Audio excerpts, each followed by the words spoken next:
Assalamualaikum warahmatullahi wabarakatuh.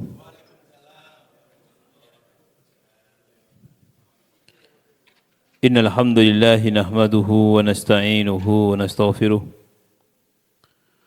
na'udzu billahi min shururi anfusina wa min sayyiati a'malina.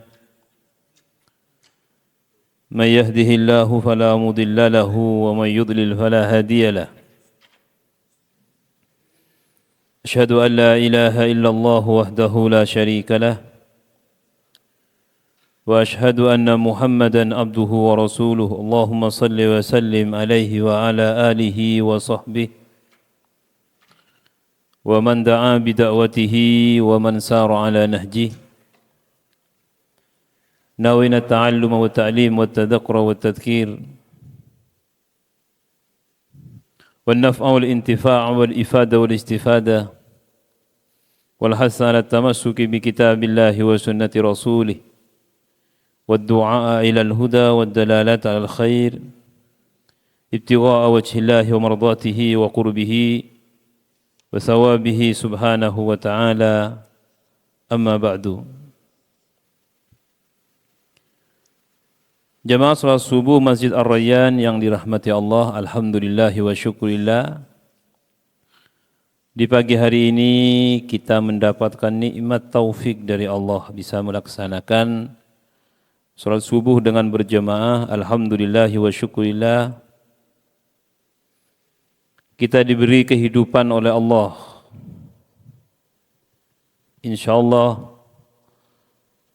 kehidupan ini adalah kehidupan untuk memperbaiki diri, menambah ketaatan, memohon ampun kepada Allah Subhanahu wa taala atas dosa-dosa kekhilafan yang kita lakukan sehingga kita termasuk dari orang-orang yang semakin hari semakin baik, semakin hari semakin mampu menyikapi kematian.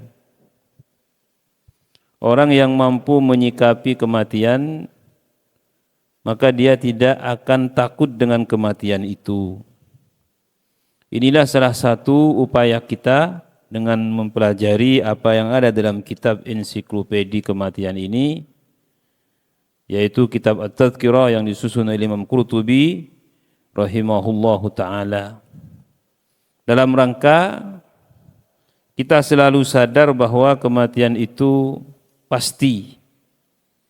Bahkan Nabi setiap berdoa di antara doanya, Allahumma antal hayyul ladzi la yamut. Engkaulah yang maha hidup dan tidak akan mati. Wal insu wal jinnu yamutun. Manusia, jin akan mati. Kita sampai kepada gambaran malaikat maut saat mencabut nyawa orang mukmin dan kafir di pasal akhir dari pembahasan bab ini, yaitu pasal para ulama kami rahimahullahu berkata, jangan heran dengan bentuk malaikat maut yang terlihat dengan dua sosok yang berbeda. Pada kesempatan yang lalu kita pahami bahwa orang ini apabila beriman, orang yang akan mati ini apabila beriman, malaikat maut akan menampakkan dengan rupa yang baik dan bau yang harum. Jadi bisa saja karena kita tidak bisa memastikan, ini masalah gaib.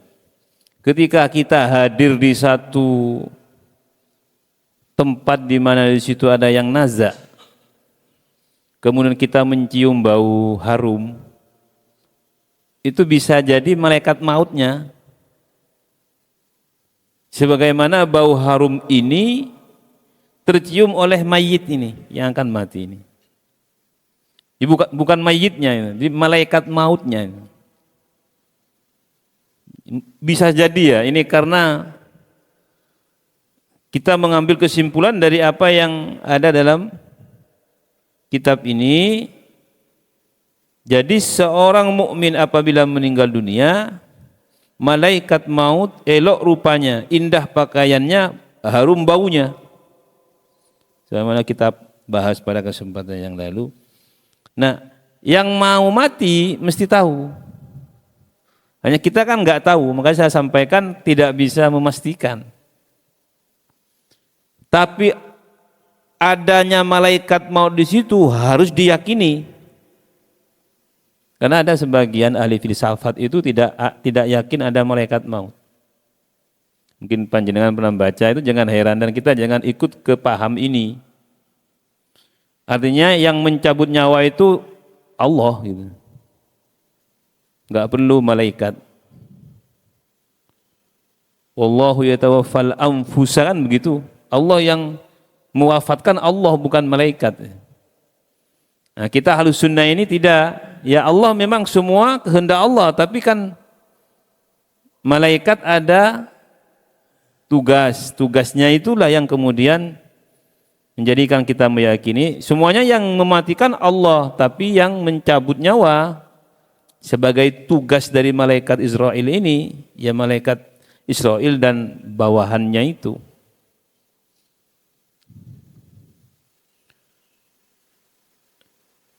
Jangan heran dengan sosok yang berbeda dari malaikat maut, kadang tampak terlihat elok rupanya, kadang terlihat buruk rupanya.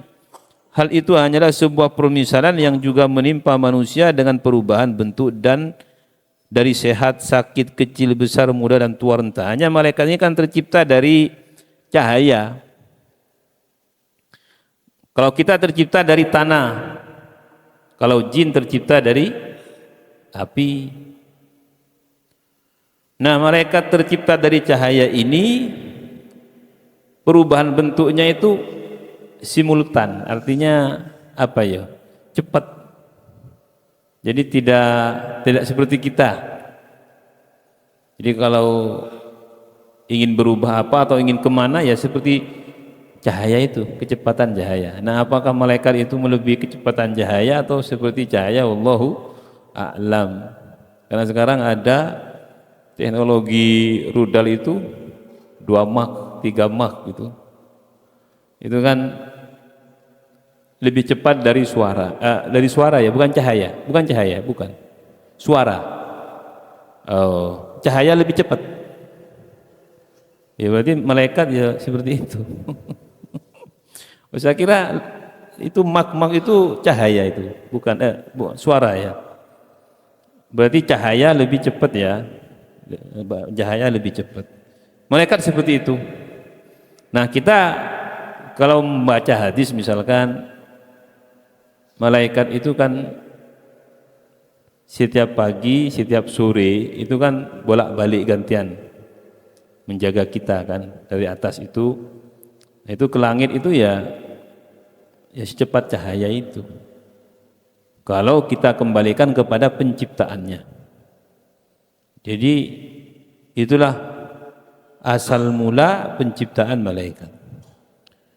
Nah, mereka juga bisa berubah dengan cepat karena tercipta dari cahaya. Sebagaimana kita juga berubah.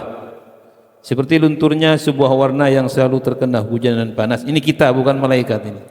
Serta perubahan raut muka yang menjadi pucat atau gelap karena imbas safar, perjalanan jauh. Ini kita, bukan malaikat. Hanya saja perubahan para malaikat alaihimussalam terjadi begitu cepat di dalam kitab ini. Dalam sehari dan bahkan dalam sekejap, karena cahaya aslinya, cahaya. Yang hal itu tidak terjadi pada manusia kecuali dalam waktu yang lama, bahkan bertahun-tahun, dan hal ini sangat jelas. Malaikat itu tidak makan, tidak minum, tidak tidur. Tidak makan, tidak minum, tidak tidur, tidak punya bapak, tidak punya ibu. Jadi malaikat Jibril nanti punya anak enggak? Kalau manusia, jin, makan, minum, tidur, punya anak, punya bapak, punya ibu. Malaikat tidak. Tapi malaikat itu bisa menyerupai apapun. Bisa menyerupai apapun. Dan malaikat itu ada di tengah-tengah kita. Jadi termasuk dari komunitas ciptaan Allah Subhanahu wa taala yang antara satu dengan yang lain berkaitan itu, manusia, malaikat, jin. Ini akan terus berkaitan sampai akhirat. Kalau hewan kan tidak, hewan itu. Artinya nanti malaikat juga yang akan menggertak kita, menggiring kita, menanyakan kita. Jin juga begitu. Nanti ada dialog di akhirat. Jadi 3 makhluk ini akan terus bersama nanti. Ya di dunia ini kita bareng, di dunia ini ada, di rumah kita ada malaikat. Ya setan juga ada kadang gitu. Jadi 3 makhluk ini selalu ada dalam waktu yang sama, hanya dalam dimensi yang berbeda. Artinya kehidupan dunia ini 3 makhluk ini berkaitan. Hanya malaikat ini tidak memiliki taklif. Taklif itu adalah beban yang akan memiliki konsekuensi di akhirat. Gak ada. Yang punya taklif itu 2, manusia dan jin. Taklif itu mukallaf itu loh. Gak ada malaikat mukallaf, gak mukallaf itu gak ada. Yang mukallaf itu hanya 2, manusia dan jin. Tapi mereka malaikat itu bersama kita. Makanya semakin kita meyakini bahwa di antara kita ini ada malaikat yang juga tidak terlihat, maka seharusnya sebagai orang beriman, karena kita mengimani malaikat ini bagian dari rukun iman yang 6 itu. Antu'minu billahi wa malaikatihi. Iman yakin kepada Allah, kepada malaikat Allah. Makanya kita mungkin melakukan sesuatu keburukan, kalau kita ingat bahwa ada malaikat bersama kita, ya tentunya kita malu kan. Sebagaimana kita malu dilihat oleh orang-orang dekat kita, malaikat lebih dekat. Dan tentunya Allah lah, harusnya kita malu kepada Allah. Bab malaikat maut bertugas mencabut nyawa setiap makhluk. Nah, ini keyakinan kita Ahlussunnah. Saya sampaikan tadi ada beberapa keyakinan, bahkan disampaikan ke orang Islam sendiri. Kalau filsafat ini kan umum. Filsafat ini yang menafikan malaikat ini itu kembali kepada filsafat Yunani. Aristoteles itu malaikat itu tidak ada kaitannya dengan pencabutan nyawa seseorang. Kemudian juga dalam kelompok Islam ada sebagian kelompok yang mengatakan bahwa malaikat tidak mencabut nyawa, yang mencabut nyawa itu adalah Allah. Ini orang Islam juga. Nah, Ahlussunnah tidak begitu. Makanya di sini disebutkan malaikat maut bertugas mencabut nyawa setiap makhluk. Tugasnya malaikat maut. Allah Subhanahu wa taala berfirman dalam Al-Qur'an, "Qul yatawaffakum malakul maut." Ini dalilnya. Katakan Muhammad, malaikat maut yang diserahi untuk mencabut nyawa itu. Alladzi wukila bikum, yang diserahi, wukila bikum, yang mematikan itu malaikat maut. Summa ila rabbikum turja'un, setelah itu kalian kepada Rabb kalian kembali. Diriwayatkan jika malaikat maut hendak mencabut nyawa seorang mukmin, ia akan berdiri di ambang pintu saat penghuni rumah sedang gaduh. Ini sedang gaduh karena sedih atau apa, atau mungkin karena kematian ya. Sebagian mereka menutupi wajah, yang lain menjambak-jambak rambut, sebagian lagi mengumpat celaka. Ini saat kematian ini. Orang meninggal itu kan gaduh, dengan ambulan belum datang apa. Tapi kalau ambulan sudah meninggal ya, Ini hendak kalau mau meninggal. Kalau sudah ambulan itu bukan mau meninggal, itu sudah selesai. Ini sebagian malaikat maut berkata, untuk apa kerisauan dan putus asa ini? Demi Allah aku tidak mengurangi sedikit pun umur kalian. Nah, ini jadi intinya alenya ini, kematian itu adalah kepastian. Jadi aku tidak mengurangi sedikit pun umur kalian, juga tidak menghilangkan sedikit pun rezeki kalian. Aku juga tidak menzalimi sesuatu pun dari kalian. Jika pengaduan dan kemarahan kalian tujuan kepadaku, maka demi Allah sungguhnya aku hanyalah hamba yang diperintah. Jika hal itu menimpa salah seorang dari kalian, maka hal itu merupakan ketetapan kepadanya. Artinya jangan salahkan malaikat maut. Jangan salahkan malaikat maut. Dan insya Allah kita tidak demikian, karena biasanya kita mengeluhnya kan kepada Allah, ya Allah kok bisa meninggal duluan ini, padahal saya yang sakit, ya dia yang merawat, yang sehat. Seharusnya kan saya dulu yang meninggal, kok dia dulu.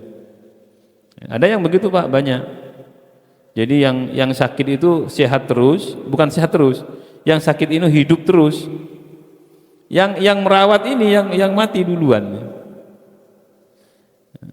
Yang sering mengeluh itu begini.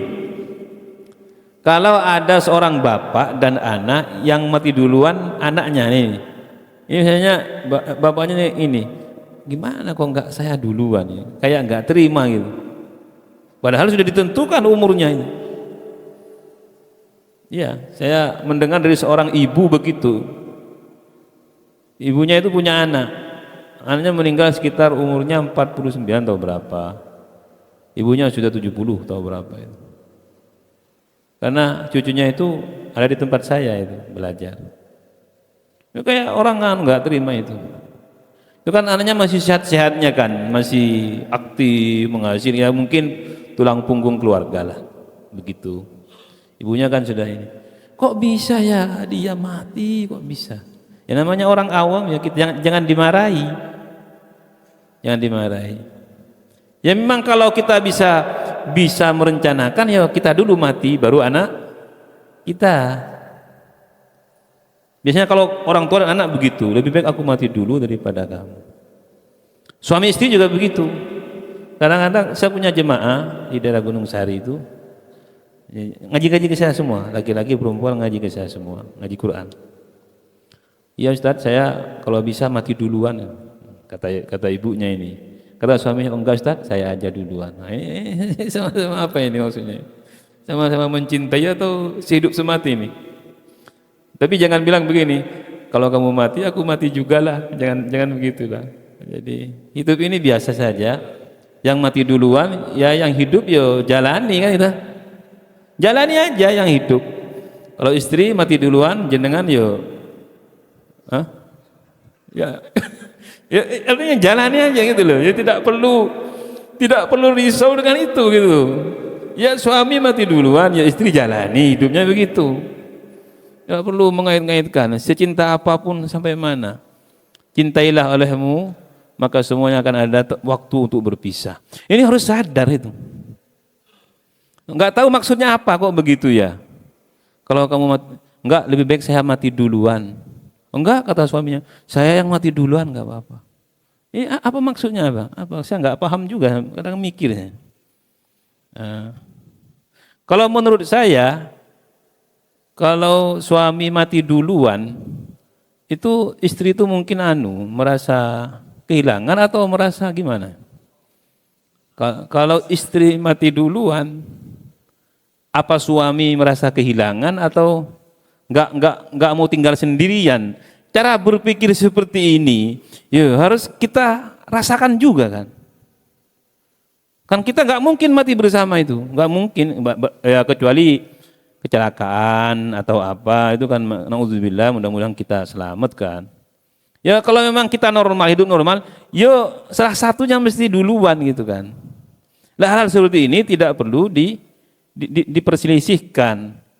Mau siapa yang duluan, ya yang sisanya ini jalankan hidup dengan baik dan benar gitu aja. Ini kan begitu, jadi normal-normal saja hidup itu.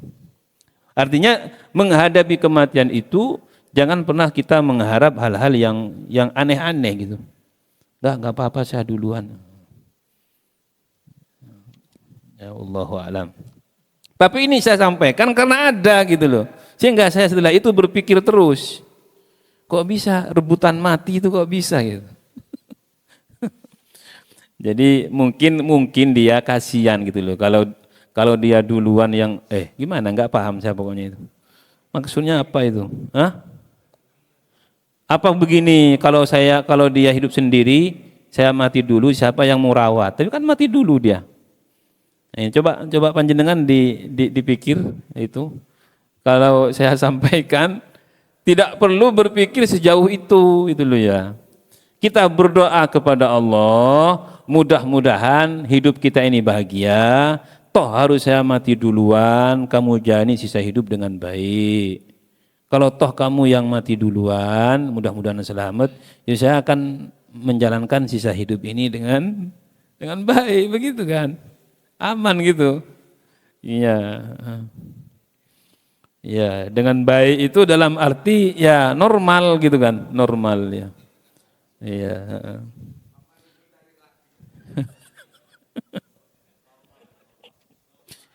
Alhamdulillah. Saya pernah membaca satu riwayat begini, tapi ini saya cari hadisnya nggak ketemu. Kalau ada seorang istri mati duluan, mana istri ini baik. Kalau ada seorang suami yang mati duluan, berarti suami ini baik. Artinya yang mati duluan itu yang lebih baik. Artinya bukan yang lebih baik, artinya itu ada ciri kebaikan di situ. Ya enggak, ini kan saya cari hadisnya enggak ketemu, makanya saya sampaikan dulu dari awal. Saya pernah membaca keterangan ulama. Ini kan begini Pak, ada Quran, ada hadis. Ini sumber utama kan. Nah setelah itu ada keterangan ulama, ada syarah, ada hasyiah. Ilmu agama Islam kan seperti itu metodenya, metode pembelajarannya itu. Jadi fikih itu termasuk syarah itu. Syarah dari apa? Dari Quran hadis. Disederhanakan, disyarah oleh ulama jadi fikih. Nah fikih ini didetailkan lagi, harus begini, harus begitu, namanya hasyiah. Nah kita ini orang awam, orang masyarakat umum kan hanya nerima rukun sholat itu ada sekian, sunnah sholat ada sekian. Di Quran kan nggak ada itu, nggak ada di Quran. Di sunnah pun itu berserakan banyak hadis-hadisnya. Kadang satu rukun saja itu ada 6 hadis kok. Hanya oleh ulama di sederhana gini, rukunya begini, ruku begini, tumanina, baca ini, i'tidal. Itu jadi disederhanakan oleh mereka yang mumpuni seperti itu. Nah, karena begini, di antara keterangan ulama, makanya kalau saya katakan di antara keterangan ulama berarti bukan hadis kan begitu. Kadang Allah itu menyiksa seseorang itu dengan dihidupkan, bukan dengan dimatikan. Paham ya? Mudah-mudahan dipahami. Terkadang Allah itu, ini keterangan ulama begitu, menyiksa hambanya di dunia. Menyiksa hambanya di dunia itu dengan dihidupkan, bukan dengan dimatikan. Ada suami istri misalkan ya. Usia 60 istrinya meninggal. Suaminya ini hidup sampai usia 80. Selama 20 tahun dia tersiksa. Tersiksa dia. Disiksa oleh anak-anaknya, disiksa oleh kehidupannya, disiksa oleh cara Allah Subhanahu wa taala untuk menghapus dosanya begitu. Berarti dengan ketika diuji, selama itu diuji, disiksa itu diuji. Karena orang beriman ini ketika diuji di dunia itu bersyukur karena Allah ingin menghapus dosanya dengan kesabarannya. Ini ada hadisnya. Tidak ada kesedihan, tidak ada rasa sakit, tidak ada kesusahan yang ditimpa oleh seorang muslim dan dia bersabar kecuali menyebabkan dosa-dosanya luntur. Mungkin banyak dosa dia sehingga dihidupkan. Orang banyak dosa itu biasanya enggak cepat mati. Tapi jangan banyak buat dosa Pak Lu ya. Jadi oleh Allah itu kalau ada orang mukmin berbuat dosa dan banyak berbuat dosa dan dia tidak ingin di akhirat dibebankan oleh dosanya itu, biasanya oleh Allah diberi satu ujian yang mana dia berat dengan ujian itu dan itu menjadi sebab dosa-dosanya diampuni oleh Allah. Nah, begitu. Saya punya sampai sekarang ada, istrinya meninggal. Saya melihat kehidupan dia itu berubah total itu. Ya, kalau orang-orang desa itu orang-orang kampung kan nggak tahu Pak. Oh itu ada istilah apa nggak tahu saya. Itu sebenarnya karena istrinya katanya, dulu. Ternyata setelah nggak ada istrinya hancur lebur katanya. Apa istilahnya nggak tahu saya. Ya saya nggak percaya kan hal seperti itu. Ya mungkin mungkin istrinya ini baik, artinya rezekinya banyak atau apa yang sukses sehingga dia ikut itu. Tapi intinya setelah ditinggal istrinya kehidupannya berubah total. Berubah total. Ngapunten. Kadang yang mau dimakan saja nggak ada. Ini kenapa ini? Nah, kan ada sesuatu di balik itu, ada sesuatu. Lain diuji oleh anak-anaknya 6. Diuji oleh ini nakal, ini ada yang apa, ini sebagainya. Sehingga dia merasakan ternyata dulu keberadaan istri ini di sampingnya begitu membantu. Ya mungkin dulu istrinya ini menanggung semua itu. Setelah dia meninggalkannya baru tahu ternyata istri saya itu berat dulu. Berat. Ya, buktinya dirinya seperti itu. Kesulitan menghadapi anak-anaknya, menghadapi usahanya, kesulitan. Di situ dia merasakan bahwa keberadaan seorang pendamping hidup itu terkadang dirasakan kalau sudah tiada. Ini sebagian ada yang enggak, biasa aja. Ya meninggal ya sisa hidupnya dijalani dengan baik-baik saja. Jika malaikat maut mendapati seorang yang telah menghabiskan rezekinya, putus ajalnya, ia akan melemparkan siksa kematian kepada orang tersebut, maka ia akan diliputi oleh berbagai kesulitan dan kepedihan. Ini saat sakratul maut. Sehingga sebagian keluarganya ada yang menjambak rambutnya, memukul-mukul wajahnya, menangisi kepergiannya, dan ada pula yang berteriak kecelakaan. Sehingga malaikat maut alaihi salam berkata, celaka kalian. Dibalas malaikat maut itu. Makanya kita belajar kitab Tadkirah ini untuk bisa menyikapi kematian itu. Kalau yang mati orang yang mungkin jauh dari kita, Pak, kita sabar kan, nggak ada masalah. Yang mungkin merasa kehilangan saja. Ada sahabat kita mungkin anggap bukan mati, berangkat lebih dulu istilahnya itu. Ya kita kan merasa kehilangan saja. Biasanya tiap pagi ketemu kok sudah tidak ada kan begitu. Tapi yang kadang membuat orang terus berpikir itu orang dekatnya yang hilang. Orang dekatnya itu hilang. Nah ini kadang-kadang yang membuat manusia itu putus asa dan kemudian dia berubah. Nah kita belajar gini supaya tidak demikian. Ya andai kan harus mati, sedih itu ya sedih. Sedih itu sedih, tapi kan tidak demikian. Nabi itu ditanya suatu ketika oleh Aisyah, hadisnya sahih, hadis Aisyah radhiyallahu anha. Di kitab Riyadhus Shalihin itu ada. Rasulullah pernah adakah satu keadaan yang lebih berat dari perang Uhud? Jadi pernah enggak panjenengan ini merasa sedih melebihi kesedihan panjenengan pada saat perang Uhud? Karena Aisyah itu melihat Nabi itu di perang Uhud itu kesedihannya beda. Ya kan Hamzah kan pamannya dibunuh, kemudian daleman jeruannya itu kan habis semua itu. Jadi Hamzah itu dadanya itu berlubang. Jadi ini dalam satu riwayat saya enggak tahu pernah membaca tahun berapa itu pernah ada banjir. Banjir di Uhud itu. Ada banjir, kemudian makam syuhada itu banyak yang terbongkar ya. Nah, sampai kemudian ini kan ditutup, tidak ada yang bisa masuk kecuali ulama-ulama Saudi ketika itu. Ada mereka yang mengatakan dari sekian banyak keterangannya, ternyata memang benar bahwa Hamzah bin Abdul Muttalib itu dalamannya itu memang enggak ada memang. Jadi di situ ada satu jasad. Karena orang mati saya itu tidak dikafani kan. Ya dimakamkan dengan darahnya dengan ini. Itu ada satu jasad yang memang dadanya bolong. Dadanya itu loh memang enggak ada dalamannya gitu. Karena mereka kan dikatakan masih ada utuh anunya. Allahu a'lam, karena ini saya bisa membaca itu, baca di beberapa artikel ketika itu.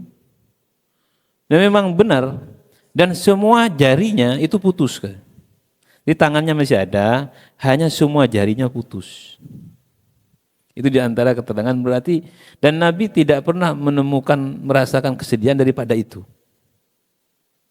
Sampai Wahsy ya kan yang membunuh itu kan masuk Islam itu Pak.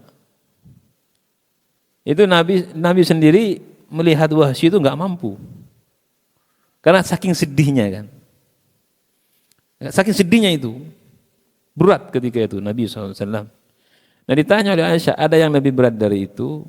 Iya kata Nabi SAW, ketika saya mengajak kaummu, kata Nabi SAW, saat itu ada Ibnu Yalail, Ibnu Yalail atau bin Kulail atau siapa itu.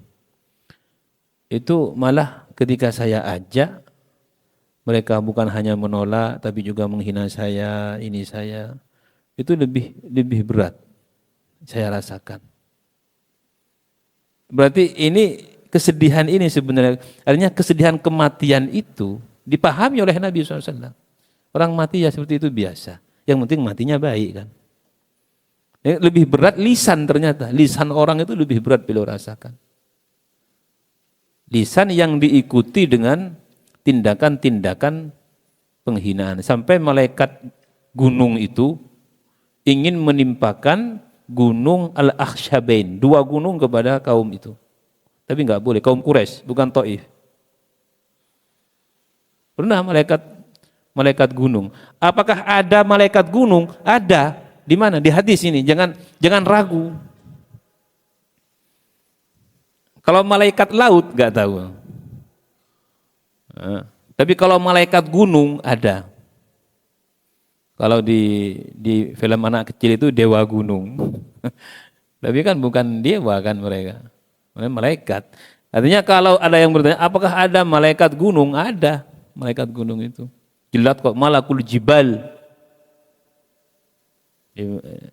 Itu yang dirasakan oleh Nabi SAW. Sepedih apapun terhadap kematian itu, harus tetap mampu mengendalikan diri, bahwa kematian itu sebagaimana menimpa mereka juga akan menimpa kita. Sehingga malaikat maut berkata, celaka kalian, untuk apa kegoncangan keputusasaan ini? Aku tidak akan melecapkan rizki salah seorang di antara kalian, tidak pula mendekatkan ajal. Aku akan mendatangi dan mencabut nyawanya sampai aku diperintahkan untuk itu. Tidak akan mencabut nyawanya sampai aku diperintahkan. Sesungguhnya aku pasti kembali dan kembali kepada kalian sampai tidak tersisa seorang pun dari kalian. Sampai dirinya sendiri. Jadi terakhir orang yang makhluk dari 3 ini, malaikat jin, manusia ini, terakhir yang akan mati itu ya malaikat Israel itu.